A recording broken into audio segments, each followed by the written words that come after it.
할렐루야, 반갑습니다. 성도 여러분. 오늘도 하나님의 말씀을 사모하시는 성도 여러분들에게 말씀의 은혜로 충만하게 채우시는 복된 시간 되시기를 주님의 이름으로 축복합니다. 오늘 우리가 함께 묵상하는 하나님의 말씀은 에스더서 9장 1절부터 19절까지 말씀입니다.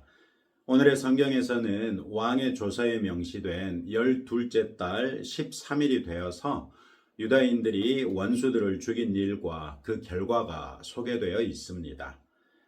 8장에서 에스더와 모르드게가 왕명에 따라 하만이 쓴 조서에 상충되는 새로운 조서를 내린 때로부터 9개월이 흘러서 드디어 12째 달 13일이 됐습니다. 이날 유대인들은 공식적으로 자기들의 대적들을 제거할 수 있는 권한을 얻었고 페르시아 제국 각 지방 각 읍에 모여 자기들을 해하려 했던 사람들을 죽였습니다. 모르드게가 왕궁에서 존귀하여 점점 더 창대해졌기에 각 지방의 모든 지방관들과 대신들과 총독들과 왕의 사물을 보는 자들이 모르드게를 두려워했습니다. 따라서 그들은 유다인의 편에서 움직일 수밖에 없었겠죠. 그 결과 수많은 유다인들이 원수들을 죽였는데 도성 수산성에서만 하루에 500명을 죽였고 하만의 10 아들들을 죽였으나 그들의 재산에는 손대지 않았습니다. 수산성에서 죽은 사람들의 숫자를 왕에게 보고했을 때 왕은 에스더에게 또 다른 소청이 있는지를 물었고 에스더는 그 다음 날에도 도성 수산성에서 유다인의 원수들을 죽일 수 있도록 허락을 구했습니다. 왕의 허락에 따라 그 다음 날인 14일에도 300명을 추가로 죽였으나 역시 재산에는 손대지 않았습니다. 이처럼 수산성에서는 이틀 동안 800명을 죽였고 제국 전역에서는 총 7만 5천 명을 죽였으나 그들의 재산에는 손대지 않았습니다. 도성 수산성에서는 13, 14일에 원수를 죽이고 15일에 쉬며 잔치를 즐겼고 다른 지역에서는 13일에 원수들을 죽이고 14일에 잔치를 즐겼다고 오늘의 성경에 보고되어 있습니다. 오늘의 사건에서 유대인들이 대적들의 재산에 손대지 않은 것은 단순히 원수를 갚은 것보다 더한 무슨 의미가 있다는 것을 우리에게 알려줍니다. 통상 이스라엘 백성이 사람들에 대해서는 죽이되 그들의 재산에는 손대지 않았던 것은 하나님께서 그들에게 대적을 진멸하라고 하신 경우였습니다. 하나님께서 진멸하라고 하신 아이성에서 재물에 손을 댔다가 된통 혼났던 경험이 있는 유대인들에게는 진멸은 자신들을 통해 하나님께서 징계하시는 사건이었습니다.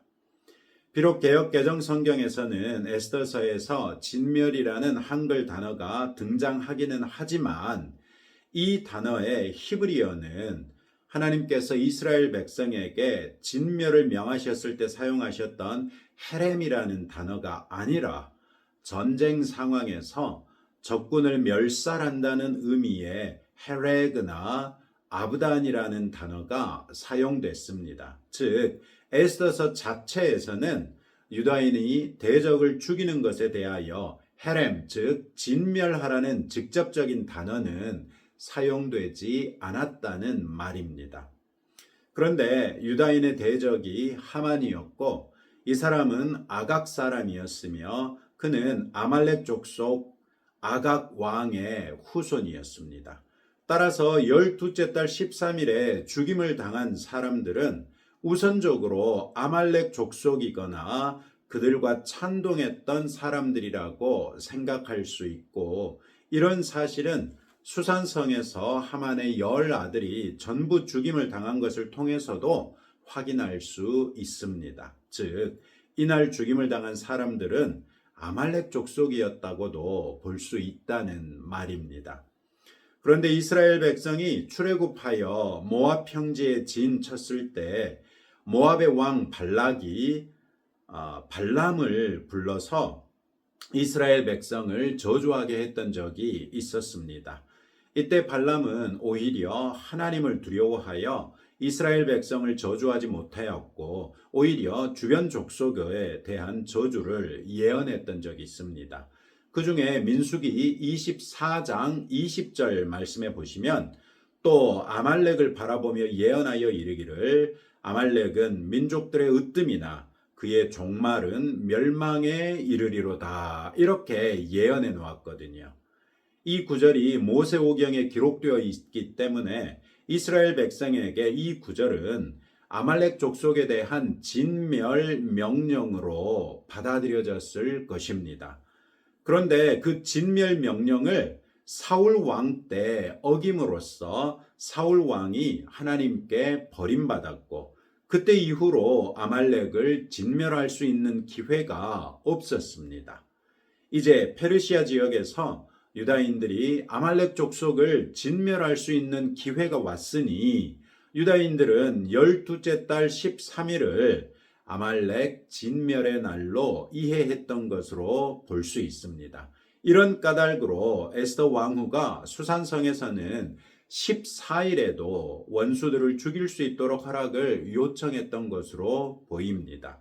즉 수산성에서는 아말렉 족속과 그에 부역했던 사람들을 13일과 14일 이틀 동안 진멸할 수 있도록 하루를 더 요청했던 것입니다. 유다인들이 이처럼 그날을 아말렉 진멸의 날로 생각했다면 그들이 원수들의 재산에 손대지 않았던 것이 이해할 수 있습니다. 이는 유다인들이 스스로를 하나님의 뜻을 이루는 도구로 인식했다는 것을 보여주지요. 그리고 이런 인식은 오늘날 우리 그리스도인들에게도 반드시 필요한 인식입니다. 오늘날 하나님께서 인류 역사 가운데서 하나님의 뜻을 이루시는데 우리의 헌신을 기다리고 계시기 때문입니다. 작게는 우리 가족에게 복음을 전하는 것에서부터 또 그리스도인다운 삶을 살아가는 것, 또 크게는 세계 선교와 이 세상에 하나님 나라를 이루고 하나님 나라의 가치를 전파하는 데 이르기까지 우리 그리스도인들의 헌신이 필요한 일들이 많습니다. 그리고 하나님께서는 이 일을 위하여 기꺼이 헌신할 사람들을 찾고 계시지요. 에스더 때 유다인들이 하나님께서 자신들의 위기를 역전시켜 하나님의 뜻을 이룰 기회를 주셨을 때 기꺼이 헌신했던 것처럼 우리도 하나님께서 기회를 주실 때에 자원하여 헌신함으로 하나님의 뜻을 이루는 성도가 되어 하나님께 영광을 돌려드릴 수 있기를 축복합니다. 하나님께서는 또 불과 9개월 사이에 모르드게를 왕궁에서 존귀하여 점점 더 창대해지게 하셔서 모르드게의 명성이 각 지방에 퍼지게 하셨습니다.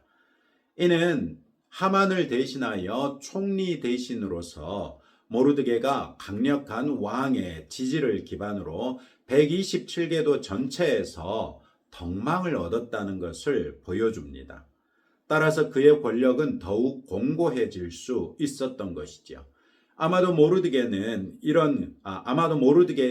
이런 건강한 권력 덕분에 느헤미야나 에스더 같은 소장파 유대인들이 페르시아 제국에서 중임에 발탁될 수 있는 기회가 주어졌을 것입니다.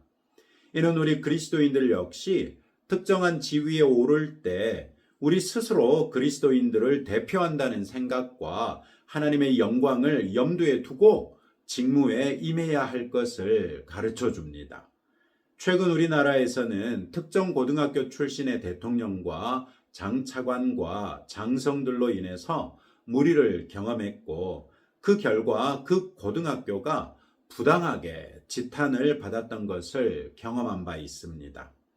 이와 비슷하게 그리스도인이 직장에서 지탄의 대상이 될 때 다른 그리스도인들 역시 싸잡아서 비난을 당할 수 있으며 다른 기회가 주어지지 않을 수 있습니다. 반대로 그리스도인 한 사람이 성실하게 근무하고 탁월한 결과를 내게 되면 다른 그리스도인들에게도 동일한 기회가 주어질 수 있다는 것입니다. 우리 주변의 사람들이 우리의 그리스도인들을 주목하고 있다는 것을 염두에 두십시다. 사람들은 우리가 자신들과 무엇이 다른가를 보고자 하고 그리스도인들의 특징이 어떠한가를 보고자 하고 극단적인 상황에서 어떤 모습을 보여주는가를 보고자 합니다. 이런 사람들에게 우리가 꾸며낸 가식적인 모습을 보인들 얼마나 감출 수 있겠습니까? 우리 안에 있는 믿음을 있는 그대로 드러내 보여주십시다. 믿음에 따라 결정하고 헌신하며 믿음에 따라 행하고 말하십시다. 하나님의 말씀에 따른 언행일치를 보여줌으로써 위선이나 가식이 아니라 우리의 진면목을 보여주십시다. 하나님의 말씀이 나를 빚어가고 있는 그대로를 보여주고 하나님에 대한 믿음이 나를 얼마나 믿음직한 사람으로 세워가는지를 보여주십시다. 그래서 우리 하나님께서 살아계신 유일하신 참 하나님이시라는 것을 드러내 보여주십시다. 우리 그리스도 예수께서 영원한 우리의 구원자이시기 때문에 우리가 담대하고 당당하게 지낼 수 있다는 것도 보여주십시다. 우리와 늘 동행하고 교통하시는 성령 하나님의 인도하심과 도움이 얼마나 막강한지를 우리의 삶으로서 보여줄 수 있는 그런 그리스도인다운 그리스도인들이 될 수 있기를 주님의 이름으로 축복합니다. 오늘도 이런 말씀을 붙들고 다음과 같이 함께 기도하겠습니다. 하나님의 뜻을 이루는 데 헌신하되 일상생활 중에 하나님의 뜻을 이룰 수 있는 기회를 적극적으로 찾도록 나로 인해 다른 그리스도인들에게도 좋은 기회가 제공될 수 있을 정도로 본이 되는 삶을 살아 하나님께 영광되도록 또 우리 나라를 위해서 계속해서 기도하겠습니다. 하나님 아버지 감사합니다. 오늘 또 에스더서를 통하여 우리에게 교훈을 주셨는데 주신 교훈을 우리가 기억하며 단지 기억할 뿐만 아니라 기억하고 알고 있는 대로 실천하는 그리스도인들 되기를 원합니다. 하나님께서 우리의 헌신을 기다리고 계실진데 하나님의 뜻을 이루는 데 헌신하되 일상생활 중에 하나님의 뜻을 이룰 수 있는 기회를 적극적으로 찾고 우리가 발견하는 기회가 있을 때마다 자원하여 헌신함으로 아버지의 뜻을 이루며 살아가는 그리스도인들 될 수 있도록 은혜 베풀어 주옵소서. 나로 인해 다른 그리스도인들에게도 좋은 기회가 제공될 수 있을 정도로 본이 되는 삶을 살아서 하나님께 영광되는 삶이 되기를 원합니다. 주님, 오늘도 우리가 우리 나라를 위하여 기도합니다. 성령 하나님의 인도하심을 따라 우리 나라를 위하여 무엇을 기도해야 할지 우리에게 일러주시고 아버지께서 우리에게 일러주신 대로 성실하게 기도함으로 우리 대한민국이 우리들의 회개로서 우리들의 간절한 간구로서 아버지께서 또 한 번의 기회를 주시는 복된 나라가 되게 하시고 우리나라가 이번 기회에 다시 정신을 차려 심기일전함으로 우리 대한민국의 교회가 든든하게 세워지는 교회가 되게 하시고 아버지 하나님께서 맡기시는 사명을 능히 감당하고도 남음이 있는 교회가 될 수 있도록 은혜 베풀어 주옵소서. 대통령 선거 일정이 진행 중에 있사오매 아무런 폭력도 일어나지 아니하게 하시고 아버지를 경외하는 자가 백성 국민을 사랑하는 자가 나라를 위하여 신실하게 일할 수 있는 사람이 대통령직에 오름으로 우리 나라를 위하여 아름답게 헌신하는 귀한 일꾼 되게 하옵소서. 예수님 이름으로 기도합니다. 아멘. 이제 여러분들의 기도 제목 가지고 하나님 앞에 기도하며 나가실 때 믿음으로 응답해 주시리라는 확신을 경험할 수 있기를 주님의 이름으로 축복합니다.